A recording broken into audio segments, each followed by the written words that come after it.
മഴത്തോരു മുൻപിൽ പുത്തൻ സ്റ്റോറിയിലേക്ക് ഏവർക്ക് സ്വാഗതം. ഈ സ്റ്റോറി ഇഷ്ടപ്പെടുവാണെങ്കിൽ സബ്സ്ക്രൈബ് ചെയ്യണേ, അതുപോലെ തന്നെ ലൈക്ക് ചെയ്യാനും ഹൈപ്പ് ചെയ്യാനും മറക്കല്ലേ. അങ്ങനെ ബബിതയാണെങ്കിൽ പനി കുറവുണ്ടോ എന്നൊക്കെ നോക്കുന്നുണ്ട്. അതിനുശേഷം പറയുന്നുണ്ട് പനി നന്നായിട്ട് കുറഞ്ഞിട്ടുണ്ട്. അപ്പോഴത്തേക്ക് അലീന കട്ടിലിൽ നിന്ന് ചാടി എണീക്കുകയാണ്. അപ്പോൾ ബബിത ചോദിക്കുകയാണ് എങ്ങോട്ട് പോവുക, പനി കുറവുണ്ടല്ലേ, ഇനി എനിക്ക് പുറത്തോട്ടൊക്കെ ഇറങ്ങാമല്ലോ എന്ന് പറയാണ്. ആര് പറഞ്ഞ് ഇറങ്ങാമെന്ന്, ഞാൻ പറഞ്ഞോ ഇറങ്ങാൻ, ഞാൻ പറയുന്നത് വരെ ഇവിടെ കടന്നോണം എന്ന് ബബിത പറയാണ്. അപ്പം അലീന പറയാണ് അതെന്തൊരു കഷ്ടം, എൻ്റെ പനി കുറഞ്ഞല്ലോ പിന്നെന്താ കുഴപ്പം എന്ന് പറയാണ്. അപ്പോൾ കൃഷ്ണ പറയാണ് ഈ കാര്യത്തിൽ ഞാൻ ബബിതേച്ചിയുടെ കൂടെയാണ്, ബബിതേച്ചി പറയുന്നത് വരെ ഇവിടെ അടഞ്ഞു ഒതുങ്ങി കഴിഞ്ഞോണം, പനി മാറിയെന്നും പറഞ്ഞ് 2 ദിവസത്തോടൊക്കെ റെസ്റ്റ് എടുത്തിട്ട് പുറത്തേക്ക് ഇറങ്ങിയാൽ മതി എന്ന് പറയാണ്. അപ്പം അലീന പറയാണ് പനി മാറിയല്ലോ പിന്നെന്താ. അപ്പോൾ ബബിത പറയാണ് പറയുന്നത് അങ്ങ് കേട്ടാൽ മതി, മര്യാദയ്ക്ക് ഇവിടെ കിടന്ന് റെസ്റ്റ് എടുത്തോണം, 2 ദിവസം കഴിഞ്ഞ് പുറത്തിറങ്ങുകയും ചെയ്താൽ മതി, ഇല്ലെങ്കിലേ ശിക്ഷാ നടപടികളുണ്ടെന്ന് പറയാണ്. അപ്പോഴത്തേക്ക് അലീന പറയാണ് ശിക്ഷ നടപടികളോ, പറഞ്ഞാൽ കേട്ടില്ലെങ്കിൽ എന്ത് ശിക്ഷ നൽകണമെന്ന് ഞങ്ങൾ ആലോചിച്ചങ്ങ് തീരുമാനിക്കും. അപ്പം കൃഷ്ണമോളും അതുപോലെ തന്നെ പറയുന്നുണ്ട്. അപ്പം അലീന ചോദിക്കുകയാണ് അപ്പോൾ രണ്ടുപേരും ഒന്നായോ. ഞങ്ങൾ രണ്ടുപേരും എന്നും ഒന്നാണെന്ന് ബബിത പറയാണ്. അതുകൊണ്ട് മര്യാദയ്ക്ക് കയറി അവിടെ കിടന്നോളാൻ പറയാണ്. അങ്ങനെ അലീനെ എടുത്ത് അവിടെ പിടിച്ച് കിടത്തിയിട്ട് അവർ രണ്ടുപേരും പോവുകയാണ്. ഡിന്നറിന് വേണ്ട കാര്യങ്ങളൊക്കെ ചെയ്യാമെന്ന് പറഞ്ഞ് രണ്ടുപേരും കൂടെ പോവുകയാണ്. അതൊക്കെ കാണുമ്പോഴത്തേക്ക് അലീനയ്ക്ക് ഭയങ്കര സന്തോഷമാവുന്നുണ്ട്. അങ്ങനെ അവർ ഡിന്നറിൻ്റെ കാര്യങ്ങളൊക്കെ ചെയ്യാനായിട്ട് പോവുകയാണ്. പിറ്റേന്ന് നേരം വെളുത്തപ്പം തന്നെ അലീന കുളിച്ച് വൃത്തിയായി പുറത്തേക്ക് വരികയാണ്. ഈ സമയത്ത് ബബിത അവിടെ ഹാളിൽ തന്നെ ഉണ്ടായിരുന്നു. അപ്പം അലീന കുളിച്ച് പുറത്തേക്ക് വരുന്നതുകൊണ്ട് ബബിത ഇങ്ങനെ നോക്കുകയാണ്. പെട്ടെന്ന് ബബിതയെ കാണുമ്പോൾ അലീനയ്ക്ക് എന്ത് ചെയ്യണമെന്ന് അറിയത്തില്ല. ബബിത പറഞ്ഞായിരുന്നു കൃഷ്ണയോ ബബിതയോ പറയാതെ ആ മുറിയിൽ നിന്ന് പുറത്തിറങ്ങാലെന്ന് പറഞ്ഞിട്ടുണ്ട്. എന്നിട്ടാണ് അലീന പുറത്തിറങ്ങുന്നത്. ഇത് കാണുമ്പോഴത്തേക്ക് ബബിത ഇങ്ങനെ ദേഷിച്ച് അലീനയെ നോക്കുകയാണ്. അലീന പെട്ട അവസ്ഥയിൽ ഇങ്ങനെ നോക്കുകയാണ്. അപ്പം ഒരു ദയനീയമായാണ് അലീന നോക്കുന്നത്. അപ്പോൾ ബബിത കണ്ണുകൊണ്ട് കാണിക്കാൻ അകത്തേക്ക് കയറിപ്പോവാൻ.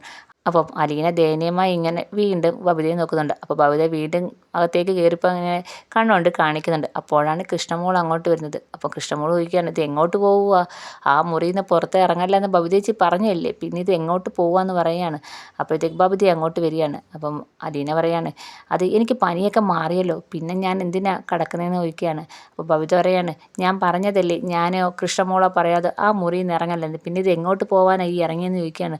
അത് എത്ര നേരം പറഞ്ഞാൽ ഞാൻ അതിനകത്ത് കിടക്കുന്നത്, എനിക്കിപ്പം കുഴപ്പമൊന്നുമില്ലല്ലോ, കുറച്ചൊക്കെ പുറത്തിറങ്ങി നടക്കാമല്ലോ, പനി നന്നായിട്ട് മാറി, ഞാൻ ഇന്ന് കുളിക്കുകയും ചെയ്തല്ലോ എന്നൊക്കെ അലീന പറയുന്നുണ്ട്. അപ്പോൾ കൃഷ്ണമോൾ പറയാണ് ഞങ്ങൾ പറഞ്ഞ ചേച്ചിക്ക് എന്താ കേൾക്കാൻ വയ്യായെന്ന് ചോദിക്കുകയാണ്.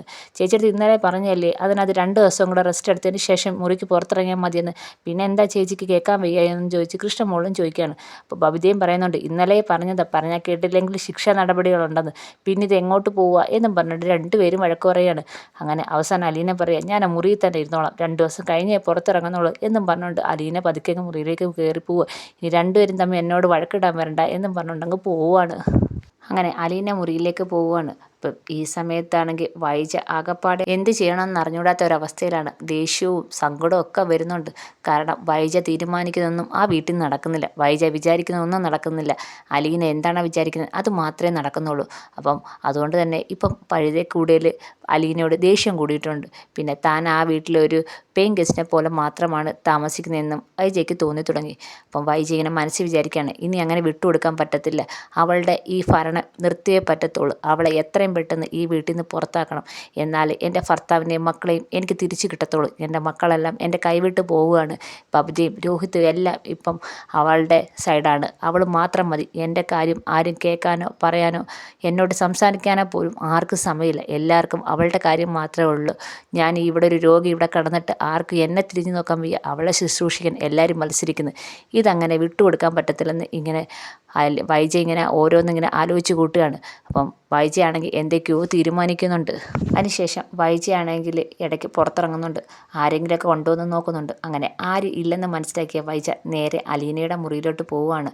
അപ്പം അലീനയെ കാണണം അതെന്ന ഒരു ഉദ്ദേശത്തോടെയാണ് നേരെ അലീനയുടെ മുറിയിലേക്ക് പോകുന്നത്. അലീന അവിടെ കട്ടിലയിൽ ഇങ്ങനെ കിടക്കുവാണ്. ആ സമയത്താണ് വൈജ വന്ന് ഡോറ് തുറക്കുന്നത്. അലീന ഒട്ടും പ്രതീക്ഷിക്കാതെയാണ് വൈജ അങ്ങോട്ട് വരുന്നത്. വൈജ അങ്ങോട്ട് വരുമെന്ന് അലീന പ്രതീക്ഷിച്ചതില്ല. അങ്ങനെ പെട്ടെന്ന് അലീന ചാടി എണീക്കുകയാണ്. അപ്പോൾ വൈജ ചോദിക്കുകയാണ് നിനക്ക് പനിയാണെന്ന് ഇവിടെ എല്ലാവരും പറയുന്ന കേട്ട്, നിനക്ക് ഒട്ടും വയ്യാന്ന് പറയുന്ന കേട്ടല്ലോ, പക്ഷെ നിന്നെ കണ്ടിട്ട് അത്ര വലിയ കുഴപ്പമുണ്ടെന്നൊന്നും എനിക്ക് തോന്നുന്നില്ല എന്ന് പറയാണ്. അപ്പോൾ അലീന പറയാണ് ഇപ്പം എനിക്ക് പനിയൊക്കെ കുറവുണ്ട്, എന്നിട്ട് ഇവിടെ എല്ലാവരും കൂടെ നിന്നെ ശുശ്രൂഷിക്കാൻ മത്സരിക്കുകയാണല്ലോ എന്ന് വൈജ പറയുന്നുണ്ട്.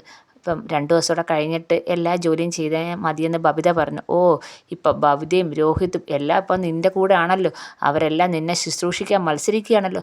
അപ്പുറത്തൊരുത്തി ഞാൻ കിടപ്പുണ്ട്. എന്നെ നോക്കാനോ എനിക്ക് വേണ്ടി എന്തെങ്കിലും ഉണ്ടാക്കി തരാനോ ആരുമില്ല. നിന്നെ വേലക്കാരിയായിട്ട് വന്നാൽ നിന്നെ ശുശ്രൂഷിക്കാനാണ് ഇപ്പം എല്ലാവരും മത്സരിക്കുന്നതെന്ന് വൈജ പറയാണ്. അപ്പം അലീന ഒന്നും മിണ്ടാതെ ഇങ്ങനെ നിൽക്കുകയാണ്. മാഡം എന്താ ഇങ്ങോട്ട് വന്ന് എന്തെങ്കിലും ആവശ്യമുണ്ടോ എന്ന് ചോദിക്കുകയാണ്. അപ്പം വൈജ പറയാണ്, പ്രത്യേകിച്ച് ആവശ്യമൊന്നുമില്ല, എനിക്ക് നിന്നെ കാണണം, നിന്നോട് സംസാരിക്കാനുണ്ട്, അതിനാണ് ഞാൻ വന്നതെന്ന് പറയാണ്. എന്നോട് എന്ത് സംസാരിക്കാൻ? അപ്പോൾ വൈജ പറയാണ്, നിന്നോട് മുമ്പ് സംസാരിച്ച കാര്യം തന്നെയാണ് ഇപ്പോഴും സംസാരിക്കാനുള്ളത്. നീ ഈ വീട്ടിൽ നിന്ന് പോകണം. നീ ഇവിടുന്ന് പോയാലേ എനിക്കൊരു സമാധാനം കിട്ടത്തുള്ളൂ, എൻ്റെ കുടുംബം നന്നാവത്തുള്ളൂ എന്നൊക്കെ വൈജ പറയാണ്. ഇത് കേൾക്കുമ്പോഴത്തേക്ക് അലീനയ്ക്ക് ഭയങ്കര വിഷമം വരുന്നുണ്ട്.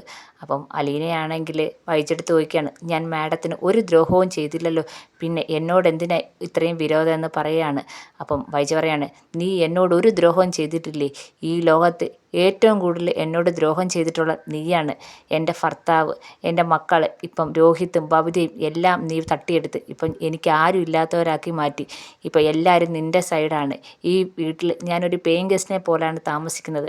വേലക്കാരിയായിട്ട് വന്ന നീ ഇപ്പം വീട്ടുകാരിയുമായി അങ്ങനെ എന്തൊക്കെ നഷ്ടങ്ങൾ എനിക്കുണ്ടായിട്ടുണ്ട് നീ കാരണം എന്ന് വൈജ പറയാണ്. അതുകൊണ്ട് എത്രയും പെട്ടെന്ന് നീ ഈ വീട്ടിൽ നിന്ന് പോകണം. നീ ഈ വീട്ടിൽ നിന്ന് പോയാലേ എനിക്ക് സമാധാനം കിട്ടത്തുള്ളൂ, എൻ്റെ കുടുംബം തിരിച്ച് കിട്ടത്തുള്ളൂ എന്ന് പറയുകയാണ്. എല്ലാവർക്കും സന്തോഷം ഉണ്ടാകത്തുള്ളൂ എന്ന് പറയാണ്. നീ ഈ വീട്ടിലേക്ക് വരുന്നതിന് മുമ്പ് ഞങ്ങൾ എന്ത് സമാധാനമായി കഴിഞ്ഞ ഒരു കുടുംബമാണ്. നീ വന്നതിന് ശേഷം ഈ കുടുംബം നശിച്ച്. ബാലചന്ദ്രൻ്റെ മാറ്റം ഉണ്ടായി, മക്കൾക്ക് മാറ്റം ഉണ്ടായി. ആദ്യം കൃഷ്ണ, ഇപ്പം ബബിത, രോഹിത്ത്, അങ്ങനെ എല്ലാവർക്കും മാറ്റമുണ്ടായി. എല്ലാവരെയും നീ മയക്കിയെടുത്ത്. അതുകൊണ്ട് ഇനി നീ ഈ വീട്ടിൽ നിൽക്കല് എത്രയും പെട്ടെന്ന് തന്നെ ഈ വീട്ടിൽ നിന്ന് നീ സ്വയമേ ഇറങ്ങിപ്പോകണമെന്ന് പറയുകയാണ്. ഇത് കേൾക്കുമ്പോഴത്തേക്ക് അലീനയ്ക്ക് ഭയങ്കര സങ്കടം വരുന്നുണ്ട്. അപ്പം ഉടനെ അലീന പറയാണ്, മാഡത്തിന് ഇത്രയും എന്നോട് വിരോധം തോന്നാൻ ഞാൻ ഒരു തെറ്റും മാഡത്തോട് ചെയ്തിട്ടില്ല, പിന്നെ എന്നോട് എന്തിനാ ഇത്ര ദേഷ്യമെന്ന് ചോദിക്കുകയാണ്. അപ്പോഴത്തേക്ക് വൈജയന് ദേഷ്യം പിടിച്ചിരിക്കുകയാണ്. എന്നിട്ട് പറയാണ്, എനിക്ക് നിന്നോട് കൂടുതലൊന്നും സംസാരിക്കാനില്ല, നീ എത്രയും പെട്ടെന്ന് തന്നെ ഈ വീട്ടിൽ നിന്ന് പോകണം, അത് മാത്രമേ എന്നോട് പറയാനുള്ളതെന്ന് പറയാണ്. അപ്പോഴത്തേക്ക് അലീനയ്ക്ക് ഭയങ്കര സങ്കടത്തോടെ കരയാണ്. അലീന വന്ന് വൈജയെടുത്ത് പറയാണ്, ഞാൻ പോകാം, മാഡം പറഞ്ഞതുപോലെ തന്നെ ഞാൻ പോകാം, പക്ഷേ ഒരു കാര്യം, ഒരിക്കലും മാഡം എന്നെ തിരക്കി വരല്ലേ, എൻ്റെ പുറകെ വരല്ലേ, എന്നെ അന്വേഷിച്ച് വരല്ലേ, എന്നെങ്കിലും എന്നെ കാണണമെന്ന് തോന്നിയാൽ പോലും എന്നെ അന്വേഷിക്കില്ലെന്ന് പറയാണ്. അപ്പം വൈജ പറയാണ്, ഞാനോ നിന്നെ അന്വേഷിച്ച് വരാനോ? ഈ ജന്മത്ത് അങ്ങനൊന്നും സംഭവിക്കത്തില്ല. നീ ഈ വീട്ടിൽ നിന്ന് പോയി കഴിഞ്ഞാൽ അത്ര സന്തോഷിക്കുന്ന ഞാൻ നിന്നെ തിരക്കി വരാനോ? അങ്ങനെ ഒരിക്കലും നടക്കത്തില്ലെന്ന് പറയുകയാണ്. നീ എൻ്റെ ശത്രുവാണ്, ശത്രുവായ നിന്നെ തിരക്കി ഞാൻ എന്തിനാണ് വരുന്നതെന്ന് ചോദിക്കുകയാണ്. അപ്പോൾ ഇത് കേൾക്കുമ്പോഴത്തേക്ക് അലീനയ്ക്ക് കൂടുതൽ സങ്കടമാണ്. അപ്പം അലീന പറയാണ്, മാഡം എന്നെ ശത്രുവായിട്ട് കരുതിയെങ്കിലും എനിക്ക് ഒരിക്കലും മാഡം എൻ്റെ ശത്രുവല്ല, ഇനി ഒരിക്കലും ഞാനങ്ങനെ കരുതത്തുമില്ല എന്ന് പറയാണ്. അപ്പം വൈജ ഇങ്ങനെ ദേഷിച്ച് നോക്കുവാണ്.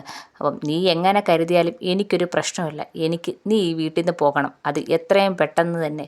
പിന്നെ ബാലചന്ദ്രൻ ഇതിന് ചിലപ്പം സമ്മതിക്കത്തില്ല, പക്ഷേ നീയായിട്ട് ഈ വീട്ടിൽ നിന്ന് പോകണം. ബാലചന്ദ്രൻ്റെയോ ആരുടെയോ സമ്മതം കാത്തു നിൽക്കേണ്ട ആവശ്യമില്ല, എത്രയും പെട്ടെന്ന് ഈ വീട്ടിൽ നിന്ന് നീ പോകണം, അത് മാത്രം ചെയ്താൽ മതിയെന്ന് പറയുകയാണ്.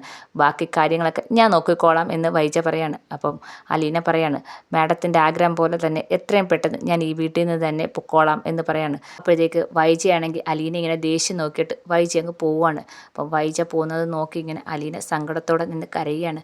അലീനയ്ക്ക് നല്ല വിഷമമുണ്ട്. സ്വന്തം അമ്മ തന്നെ മോളെ പുറത്താക്കുകയാണ്.